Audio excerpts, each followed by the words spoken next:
رسول اللہ صلی اللہ علیہ وسلم نے فرمایا، جس نے قرآن میں اپنی عقل و رائے سے کچھ کہا وہ بھی اپنا ٹھکانہ جہنم میں بنا لے۔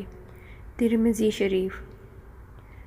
تمام علماء اس بات پر متفق ہیں کہ شب برات کا کوئی تذکرہ قرآن میں موجود نہیں۔ اہل بدع سورۃ دخان کی پہلی چند آیات سے اس کی فضیلت کی دلیل نکالتے ہیں۔ ترجمہ: حامیم، قسم ہے اس وضاحت والی کتاب کی، یقیناً ہم نے اس بابرکت رات میں اتارا ہے۔ بے شک ہم ڈرانے والے ہیں۔ اسی رات میں ہر ایک مضبوط کام کا فیصلہ کیا جاتا ہے۔ ہمارے پاس سے حکم ہو کر ہم ہی ہیں رسول بنا کر بھیجنے والے۔ ان آیات میں قرآن کے نزول والی رات کی فضیلت بیان کی گئی ہے، کسی دوسری رات کا تذکرہ نہیں۔ تو قرآن کب نازل ہوا؟ سورہ بقرہ کی آیات کا ترجمہ ہے: ماہ رمضان وہ ہے جس میں قرآن اتارا گیا، جو لوگوں کو ہدایت کرنے والا ہے، اور جس میں ہدایت کی، حق و باطل کی تمیز کی نشانیاں ہیں۔ تم میں سے جو شخص اس مہینے کو پائے اسے روزہ رکھنا چاہیے، ہاں جو بیمار ہو یا مسافر ہو اسے دوسرے دنوں یہ گنتی پوری کرنی چاہیے۔ اللہ تعالیٰ کا ارادہ تمہارے ساتھ آسانی کا ہے، سختی کا نہیں۔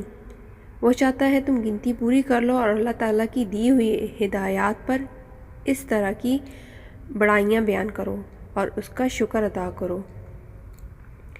ان آیات میں مہینے کا تذکرہ ہے جس میں قرآن مجید نازل ہوا، دن یا رات کا تذکرہ نہیں۔ تمام آسمانی کتابوں کا نزول رمضان المبارک میں ہوا۔ سورہ دخان کی آیات کی روشنی میں قرآن ایک بابرکت رات میں نازل ہوا، اور برکت والی راتیں رمضان میں ہیں، نہ کہ غیر رمضان شعبان میں۔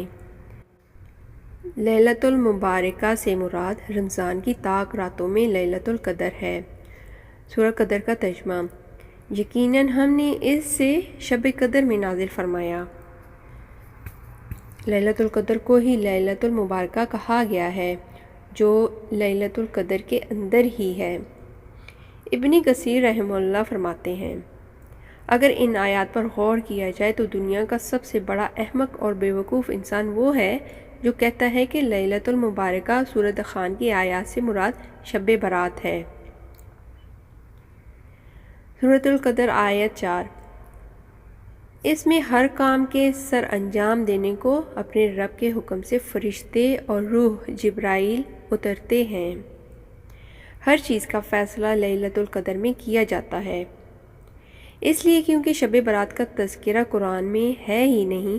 اگر کوئی ثبوت میں ان آیات کو پیش کرتا ہے تو وہ جاہل ہے، وہ قرآن میں تحریف کر رہا ہے، جو کہ ناجائز ہے اور حرام ہے۔ واللہ اعلم۔ السلام علیکم ورحمۃ اللہ وبرکاتہ۔